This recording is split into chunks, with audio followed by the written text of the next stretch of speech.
me working on a $150,000 full home renovation. So, you know, at that point I realized, holy cow, I'm pretty sure business just started itself. And I probably should, you know, have a website and, you know, get things kind of solidified as far as a virtual presence. And then I took my business full time back in April, and back last April, not as in yesterday. And and so it'll be actually one full year, April 4th. So, you know, 2 days from now, which is great. And have I really love to work with clients of all different types. The goal for me is to find somebody who's great to work with. It's not really about budget. As long as we can have an honest and authentic conversation around what is feasible within their budget. It's more about the client and whether I like them, and less about how much, you know, how big of a project is it, you know, is it going to net me, you know, thousands of dollars versus hundreds of dollars. That's not the goal. And Dana and I are actually working with a client right now who just bought a home, unfortunately, right before this whole thing hit with COVID. So he's not able to actually move in for quite some time.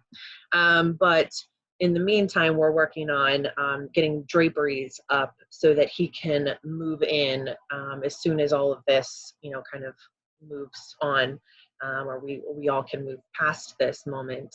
And that, you know, that's a project where it's really only, you know, a few $100s, you know, maybe $1,000 of my time and design time, and their budget was huge. We're maybe spending, you know, $3,000 on window fixtures for this home.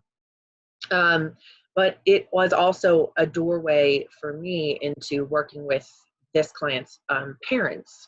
And so now I'm working with his parents, and I think I created a monster because, Dana, I didn't even tell you this yet, but Jean called me yesterday and was like, by the way, I think we want a new bed, just like the one you picked out for Steven. Steven's the client who just bought a house from Dana.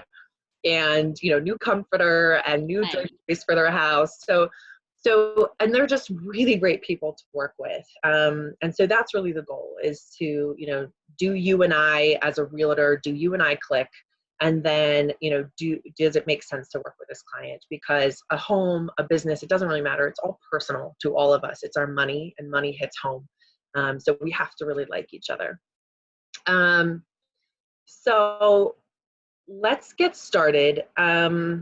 If that works for you. It looks like a couple more people are popping on. So I really want to pose a question. This is an awkward time for all of us. No one is an expert in what in the world is, I'll let the dog in, what in the world is going on. And so I don't want to sit here and pretend like I've got all the answers. I don't.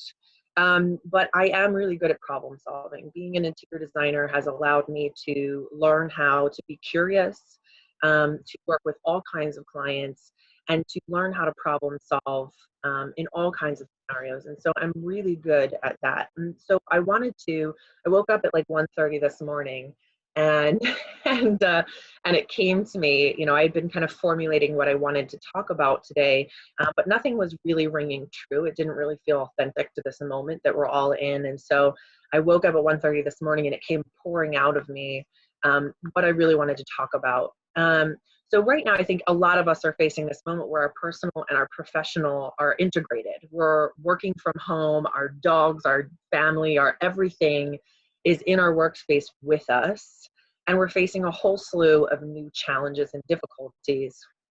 With that being said, like, what are some of the difficulties you guys are facing that, you know, that I can, you know, whether or not you think I can help with them? What are some of the difficulties you're facing, whether it be trying to figure out how to Zoom call, you know, while your family is home and trying to find a place to make a call from, you know, whether it be just kind of feeling like you don't have the resources you need at this moment. Can we problem solve to get you, you know, some workarounds as far as like photography or video of a home that you're listing, or figuring out how to stage a home, you know, with somebody living in there currently, and obviously they can't leave.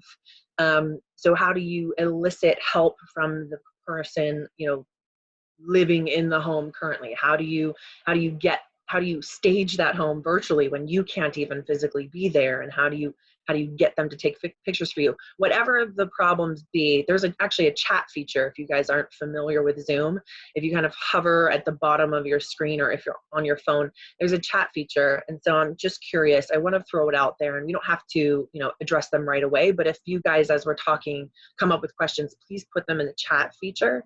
And I will happily address them, as we kind of go through. Does anybody have any current issues that you're running into right now? Give you kind of a minute or a So few. Shana, with us not being able to physically show Yeah, properties, we are having to ask, sellers, can yeah, you please take photos for us, or can you please walk us through, take a video so I can share that for someone that's interested? What are some tips and tricks, or like some absolutes? Like, I know from working with before with staging, like taking down personal photos and religious things, clear the yeah, refrigerator off. What are some other things that we should be mindful of? Because the people that we're asking to take these photos and videos are professional. not professional. Right, exactly. My dog is crying next to me. I have to ask my mom to take her out. Give me 1 second. I decided to, bunk at my family's home. So some tips and tricks. I think number one, like Dana said, let's take down, oh, hey, Adam, I didn't know you were going to be on this call today. Let's take down any religious, like Dana said, take down any religious things. And I think it's a little bit more than that. You don't want people to just like take the picture off the wall and like leave the nail there. That can be something that can look a little strange. And obviously everyone knows we're in a weird time, so everything doesn't have to be perfect. However, let's think about ways can they just pull that nail out of the wall? If it's a screw and it's something really heavy and something really big, well, let's figure out another way to hide that, that piece of artwork. But most of this artwork that people are going to be taking down is probably not going to be huge and heavy. If it's huge and heavy, it's probably a mirror and can stay. Let's also talk to them about drapery, especially if drapery is older looking. Is there a way for them to take it down, open it up, and minimize it? But we want to get natural light, and we want to get light on throughout the house in general. So can we open the drapes? Let's adjust the blinds. We don't want it flooding in so that you can't see detail, but we do want to make sure that we are, giving ample light and encouraging them to give ample light. If they're doing maybe a video, like, are they, Dana, maybe you can answer this. Are you typically asking them for a video, or are you asking them for just photos? Both. Both. Okay. So when it comes to a video, I think it's important to also note for people to say, like, hey, we need to start logically in this room. Let's stand at the door. Let's carefully and slowly pan the room. And let's start, right to left or left to right. And let's keep that consistent throughout the entire video and photography. Let's start with every room. That way they don't miss anything, because I think it's easy. They're not photographers. So it's easy for them to miss something. And maybe by getting them to take, 4 pictures per room, like make that the goal. Let's 4 pictures per room and maybe 2 or 3 in the bathroom. It's easier for you to find something that's going to show that room in the best light. And then make sure they don't forget to then enter the room and take a picture of the door and the entry to the room, so that people can logically figure out how do you get from one room to another. And yeah, let's take all of our personal pictures down. This is a great craft project for them. If then the home feels really empty, we used to do this a lot in model homes, is to then, figure out how can we move around and shuffle around accessories that they already have. And so it could be beneficial to ask them just for some quick overall pictures of their home, where you can then say, okay, this is a really beautiful feature, or that's a really beautiful feature. Let's focus on, or let's get back. And so you guys are like problem solving together. I would also encourage you, and Dana, again, maybe you can answer this. Do you guys all have a go-to photographer that you work with that is familiar with A, your work, and B, you know, just familiar with working with realtors in general? We're really fortunate at Keller Williams Philadelphia. Yeah. Jeremy Poley is our media director. Right. So he Right. does photography and videography Yeah. for the office at a Right. discounted rate for agents. And Okay. he does a great job. He knows exactly, Perfect. Perfect. pictures and what, the Yeah. angles not to take. Yes. So I would encourage you, and I'm sure, I'm speaking for him and I've never met him and I don't know him, but I feel like a lot of people are stepping up right now. So I would encourage, if you guys can just get really quick, rough pictures from the get-go, the minute you start talking to the client, like, hey, can you snap some pictures, one or two of each room, so we can strategize on how to take really good photographs, and then talk to him. You said his name is Jared, right? Jeremy. Jeremy. Okay. So then talk to Jeremy and strategize with Jeremy and get some clear bullet points. We want, the goal is to get, 10 to 12 really good photos of this home, or decent photos, at least ones that you aren't embarrassed to show a potential buyer. That's a good goal. Can we get 10 strong photos? And so let's find this home's angles with Jeremy and take a look. And make sure that we are, again, capitalizing on natural light, those rooms that get really good sun and really good light. And you can also ask the homeowner, what's the time of day when you get the best light? When does, yeah, when they're going to tell you, oh, we get light in the front, never, the buildings across the street shade us, but we get great light in the back of the house, around this time of day. Okay, great. So then if it's 4 o'clock in the afternoon where we get the best light in the back part of the house, well, then that's when we're photographing all the rooms in the back part of the house. And we're going to start with those rooms that are getting the sun. And then we're going to end with the other rooms using, artificial light. As often as possible, I find that spaces show better when we're using natural light, and artificial light is turned off. Almost all of my almost all of my photography, my architectural photography, is taken without the lights on. When you see a picture when the lights are on, I have my photographer take a picture with the lights on and then with the lights off, and they actually overlay the part of the picture where the lights are on into the photograph that the lights are off. So it's not actually casting shadow, because the thing about artificial light is it changes the colors in a room. And it's kind of a deep conversation about color, but I think all of us naturally and instinctively know if a bulb is yellow, it's going to make the room look more yellow. If it's orange, it's going to make it look more orange. And if it's pink, it's going to look more pink. And in someone's home, they could have 5 to 10 different colors of bulbs in their house. And most people don't even know that bulbs come in colors. And so it might change the room and might make it look quite ugly, depending on what kind of bulb they're using at the moment. So if we can capitalize on that natural light, let's do that. What bulb would you recommend? Like, if someone asks us, what is like the best artificial light or bulb? It's hard. It just depends on the color of their house. But Okay. I would say that most people gravitate towards the kind of yellower color. It's what we grew up with, that incandescent, that closest to the sunlight color. That is preferable. A lot of people are using LEDs that are really blue right now. It's that really strong, and you notice it in people's headlights on their cars. It's that really strong, Yep. bright white light, and it's really unfriendly, and shows really badly in photography. So as often as we can take a photo without artificial light on, let's take full advantage of that. And again, we want to make sure we're like going through and having this kind of clear walking path. I would also recommend, if any of you have it,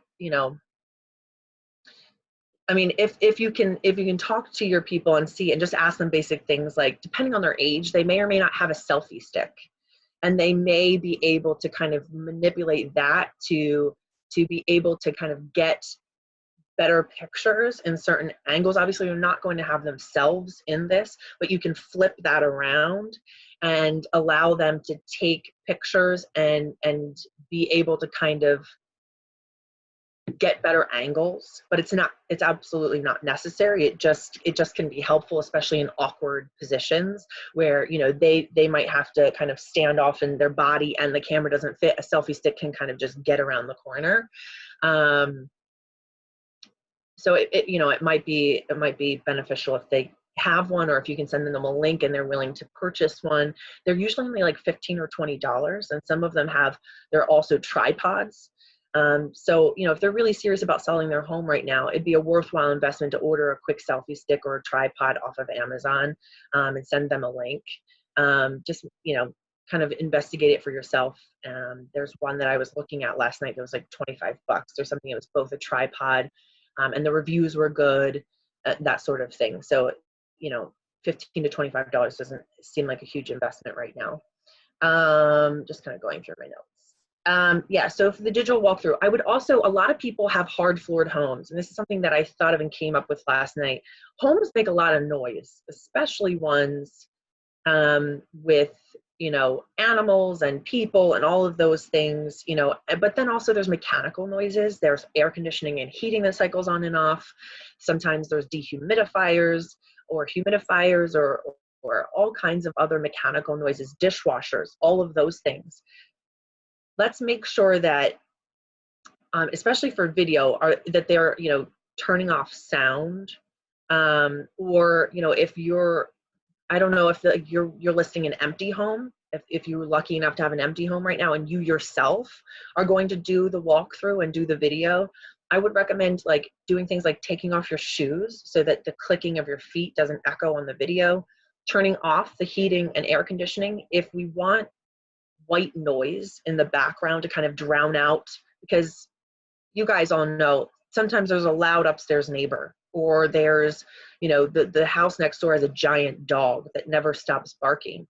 If we need to drown out noise and we want to do like an actual narrated video walkthrough for someone, which I think can be really effective because it's almost like they're doing it with you and can kind of feel a little more interactive and a little more personal. You could always turn off the heating and air conditioning, but turn the fan on. There's like usually a fan function. And that means that air is cycling through all the time, and it's going to create like a white noise effect and drown out those other sounds. And it might allow you to be able to take like an narrated walkthrough video, which again, I think, you know, right now we're all kind of craving that human interaction. And if you have an empty home, or they can be out of it and somewhere safely for an hour so that you can do a video, you know, I think that could be really, really effective, to just pay attention to ambient noises and kind of go through the house first, turn off the dishwasher, turn off the washing machine, turn off the dryer, all those things. Let's see. And okay, yeah, I already said make sure the curtains and blinds are open. And you know, if you want to make sure that you know, if they're doing a video, that all these things are prepped and done ahead of time. Like give them a checklist so that they're, you know, closing the toilet lids and making sure there's not hair on the sink, on the floor, you know, that things are just kind of wiped down, clean. Because like a clump of hair in the corner in a picture is just like gross. So let's just like make sure we're paying attention to those things. Things like, you know, their shower curtain, they might be able to like not close it all the way, but kind of close it halfway so you can still see the plumbing fixtures, but you can also see what it looks like with the curtain there.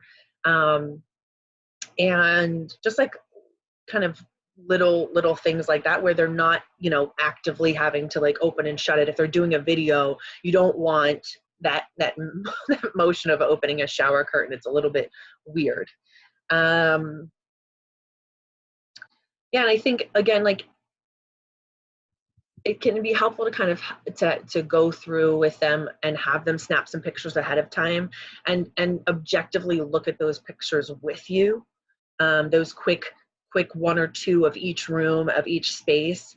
And that way you can kind of set an expectation with them of, hey, I'm going to go through this space with my photographer, Jeremy. He's going to give us some pointers, and then we'll have an action plan so that you can take photos, and we'll kind of have a checklist of each room of these great shots that we want to get, that we think are going to show this home the best. And that way they're kind of in this mindset of, it's a partnership, you need their help, and you're not just going to expect them to come up with these great angles, and this could be a very stressful thing for people if they're not photography driven or like taking pictures at all. This is going to be very stressful for them. So you being very clear and intentional and setting expectations is going to be really necessary to ease those fears. And then also I encourage you to ask questions. Right now, a lot of people are feeling uncomfortable in general.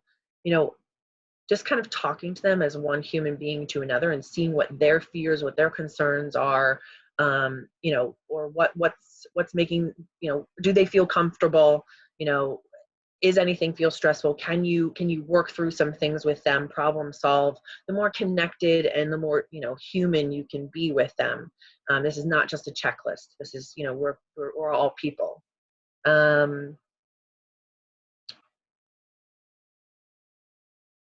Yeah, so again, usually you're able to kind of pick a situation that's going to best show a home and bring somebody there. But I wonder, even in this time, if somebody's really serious about selling their home, if there's an opportunity for them to like hop in their car and go for a drive so that you can have access to the home and be able to, do a video walkthrough or something like that yourselves. I know that may not happen in a lot of situations, but it might be something that's feasible. And in that case, you're able to kind of jump in and narrate something and really make it a little bit more personal, and also, something that's a little bit more beneficial. And again, in that time, I would say, hey, can you strategize with them? When does the house get the best light so that you can, and it's, kind of generally quiet, in the neighborhood or whatever, so that you're able to kind of show that in the best light.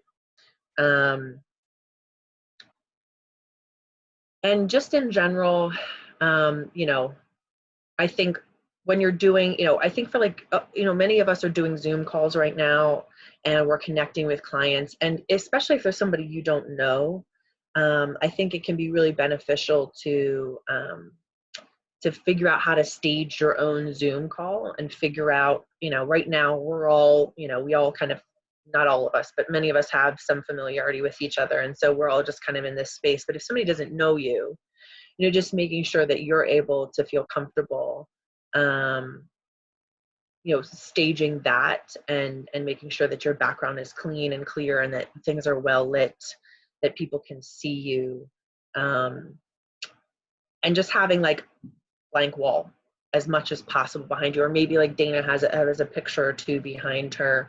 I think it's really important that, you try to find a quiet space, and I know that's really hard, or to at least set an expectation for who you're on the call with, like, hey, I'm in a quiet space, but someone might walk in, or my kids are here, or my significant other, or whatever it is. Just like setting the expectation of like, if somebody walks in, I will address it as quickly as possible and have them go, but just kind of letting them know, so it's not shocking to them if like a giant dog all of a sudden pops their head up into the camera.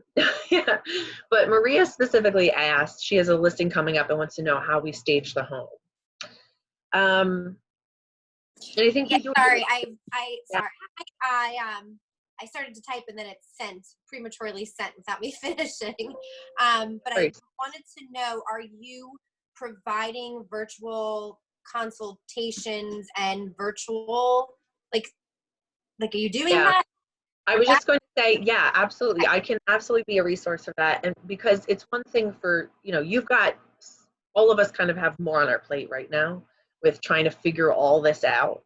I'm absolutely willing to jump in and help stage, because you're staging in place. You're not really able to bring anything in right now. So you've got to figure out how to connect with them. And, I can give you some pointers, but it's really going to be easier for you to just give them my number and have them call me, and me just be able to kind of walk them through, hey, we want in certain areas, we want objects in threes. Okay, which objects look like they can work, and then I can Zoom call with them in their space, and we kind of pick accessories, and I can tell them where to put them.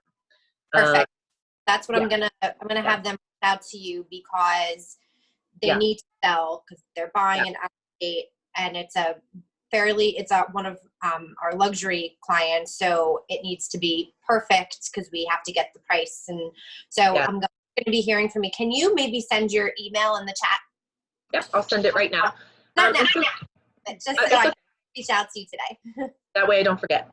And another thing, like, if the home is empty, again, I was kind of thinking about what does it look like when you've got an empty home that is unstaged and you don't have an opportunity to stage it right now.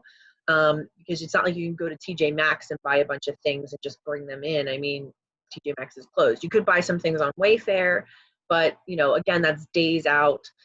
How do you make it so that people can visualize like the size of a bed that fits in a room and the circulation that's going to be around that? And there's some like quick pointers. You guys can always call me, but something that I do in homes to help people visualize, especially when we're doing reno projects, is great. I usually just bring like a can of spray paint and like outline it on the floor, but you obviously do not want spray paint in this situation. So what is the removable version of that? And that's masking tape. So if you've got a roll of masking tape, you can measure out, if you've got a measuring tape, I think most of you have measuring tapes, you're realtors, I feel like that's like go-to thing. You can look up the sizes of beds, king, queen, twin, and look and measure out, okay, what's going to fit in this room? And you can just tape out where the corners would end, like where the bed starts and where the corners would end, and just be able to show people like, this is,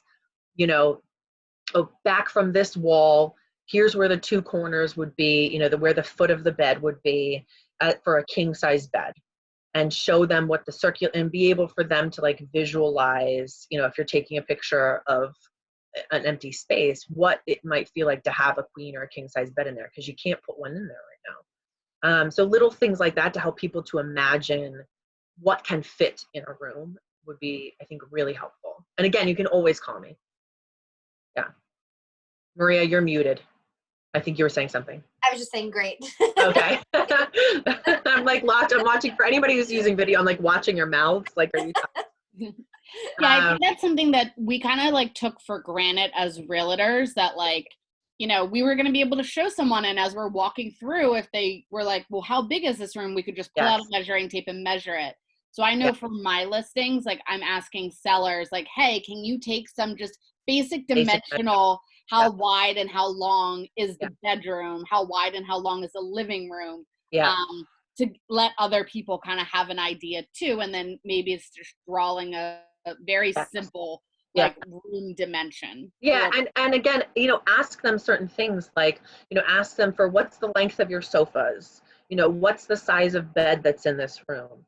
How much space is to the left and to the right of your bed? And you're going through each room and kind of determining, what's in there, so that you can communicate that, because people are going to ask you because they're not able to go in there. And clarification on things like, what is your kitchen counters made of? Do your kitchen cabinets have slow close? Just like little, is there in the kitchen, is there under cabinet lighting? Just little things. Obviously there's going to be the most questions likely in the kitchen and the master, there's the dog, in the kitchen or the master bathroom. So we just want to make sure that we're getting the most information on those. What's the size of the shower? Is there, a bathtub and a shower, but still, if there's just a shower in the master, what size is that? Does it look like, is a decent size? Can a decent amount of people fit in there? Just basic measurements. And like I said, just fostering curiosity right now is a really big thing. Things that you take for granted. And this is all a learning process. And you may have to go back to the seller and ask them, other questions. And again, setting expectations of like, hey, we're all in this together. This is new territory for all of us, just like I did before we started this. I'm not an expert in this moment because none of us are in. We're 2 weeks into it. It takes 10 years to be an expert. So how do we just set the stage for, this is all new territory, and I want to make sure I'm selling your home as best as I can, you know, I'm going to need your help in that. And I might have to come back to you multiple times. I might forget to ask a question. This is all new muscle memory for me. You know, I have my muscle memory about being able to be in your home with you. I don't have this muscle memory. This is all new for me. And just being willing to say that when you ask people for help, what I've learned is that they give it, and usually quite freely. So don't be afraid to ask for help is really key to this. Other little pointers are like when it comes to making a bed or things like that, just make sure that people are, you know, willing to make their bed. Sometimes they might have really ugly furnishings, like, you know, a really terrible bed skirt. Can we figure out how to like tuck it under the box spring to like hide the box spring, but also hide the bed skirt? And also doing that when you show floor underneath a bed, it makes a room look bigger. So especially if a room's smaller or a bedroom smaller, showing more clear floor space is going to make it look larger.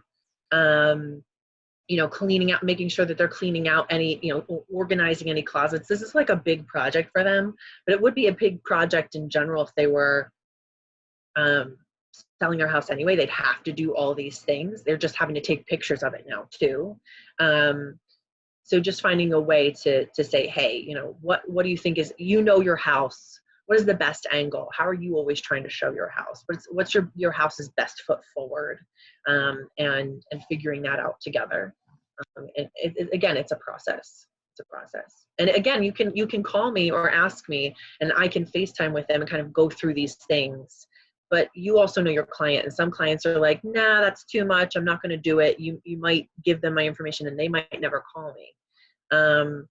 So, you know, if you are giving out my information to someone, just so that you know whether or not they reach out to me, it might be beneficial for you to just text me, and I'll put my number here, to just give me a heads up what their name is, and that they're going to be reaching out to me, so that if they don't within a day or two, you know, either you can check back in with me or I can check back in with you and say, hey, this person actually didn't reach out, so I'm not sure how receptive they are. Should I call them?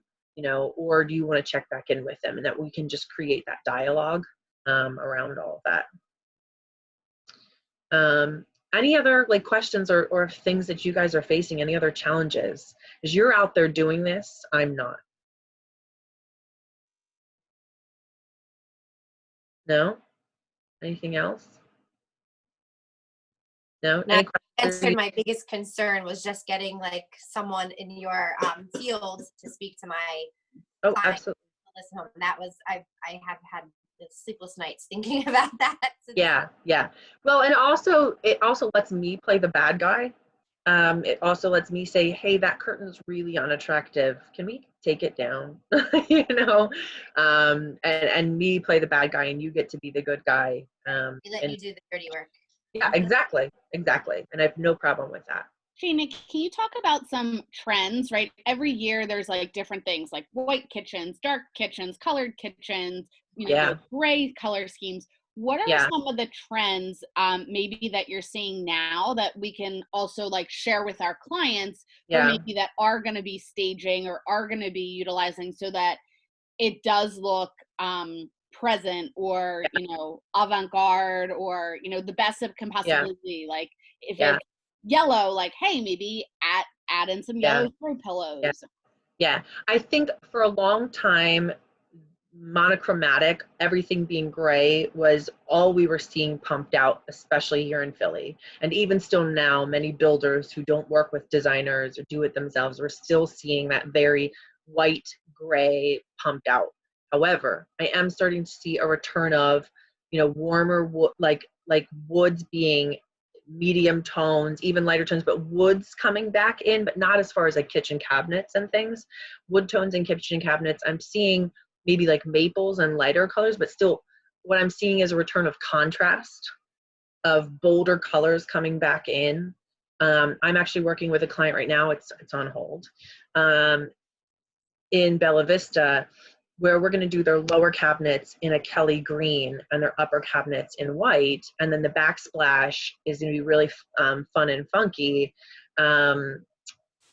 and everything else in their floors are like a light maple, and so I'm seeing a return of like people having fun with their space again, because I think for a long time it was like, what is this gray hell? Like, where did this come from? There was no personality to any of these homes that were being built or renovated, and so I'm seeing a return of personality, and I'm seeing a return of a little bit funkiness. I'm also seeing trapezoidal shaped tile starting to pop in. I'm actually doing a large trapezoid shaped tile pattern for a master bedroom renovation I'm doing right now. Marble is still king. I think marble will always be king, but I'm starting to, like, I think people are starting to realize it doesn't belong in kitchen counters.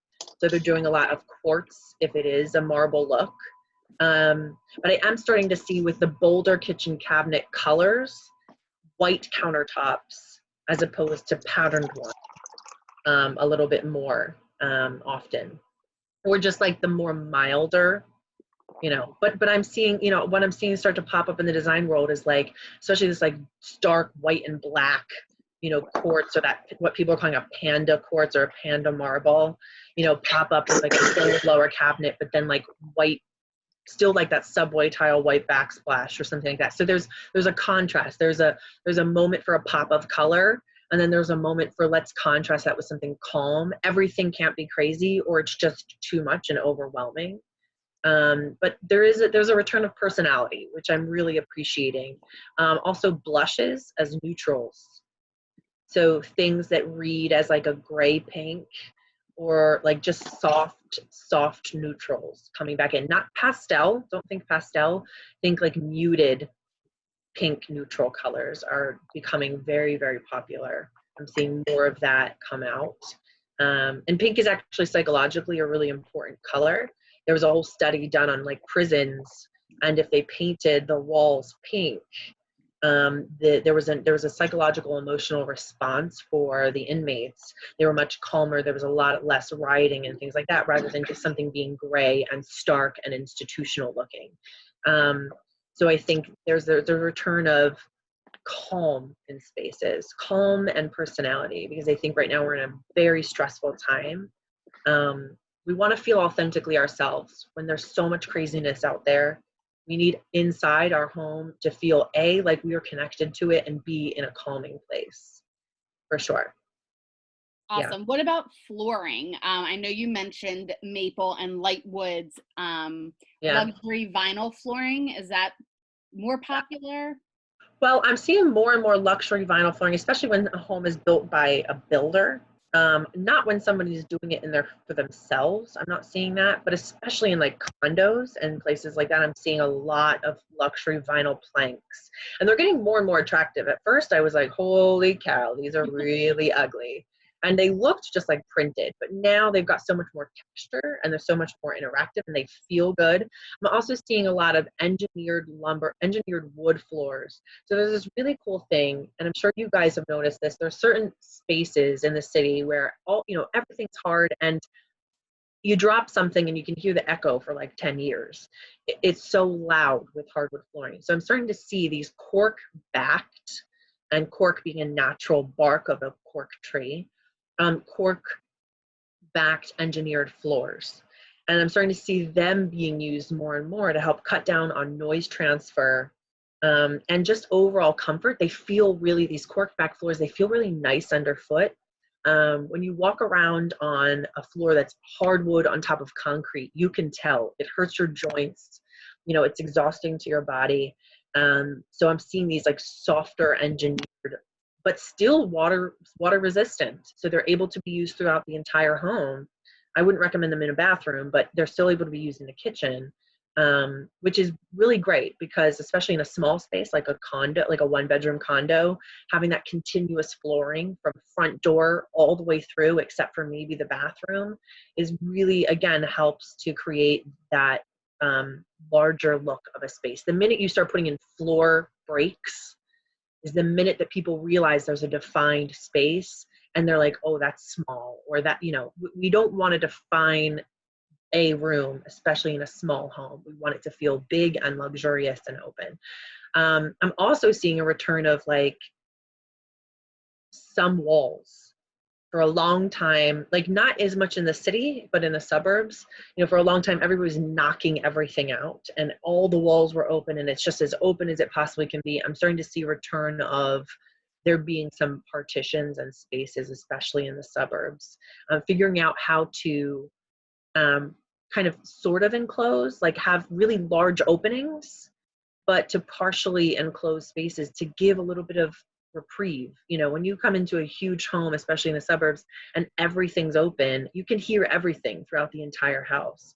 And so it's really nice to have like actual quiet spaces that you can go to that's not just your bedroom. So I'm starting to see that pop up, which is really nice. It's kind of a hybrid between fully open and really shut, like back in the 80s and 90s. And, you know, you'd see all these homes built with like doors everywhere, which was just like chaos. No one knew where anybody was. So it's kind of a nice balance that I'm seeing come out. Yeah, yeah, for sure. Any other questions you guys are having?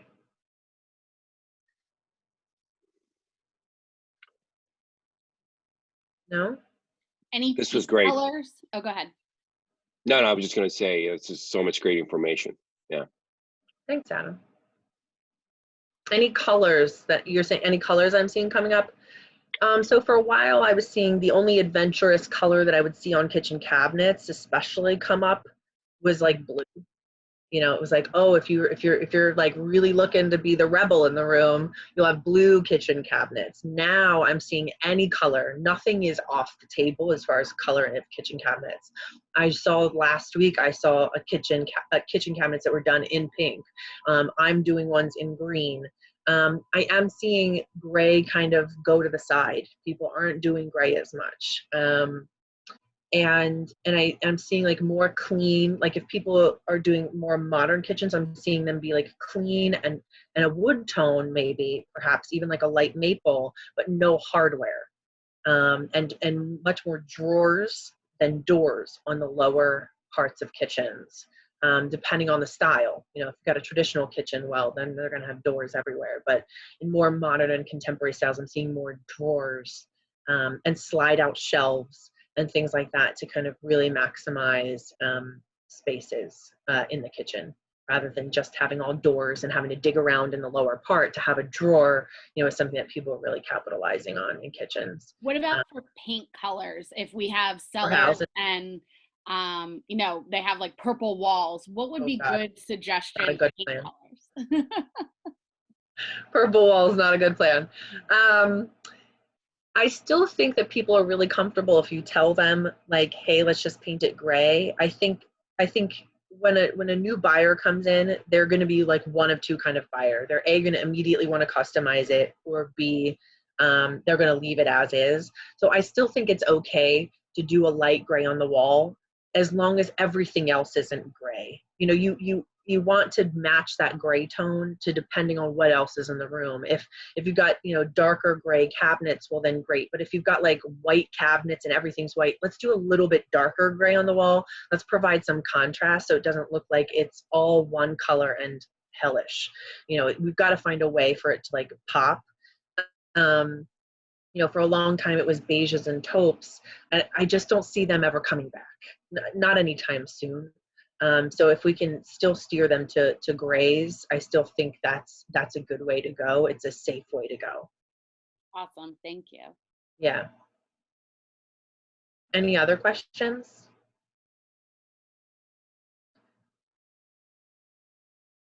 No? Yeah?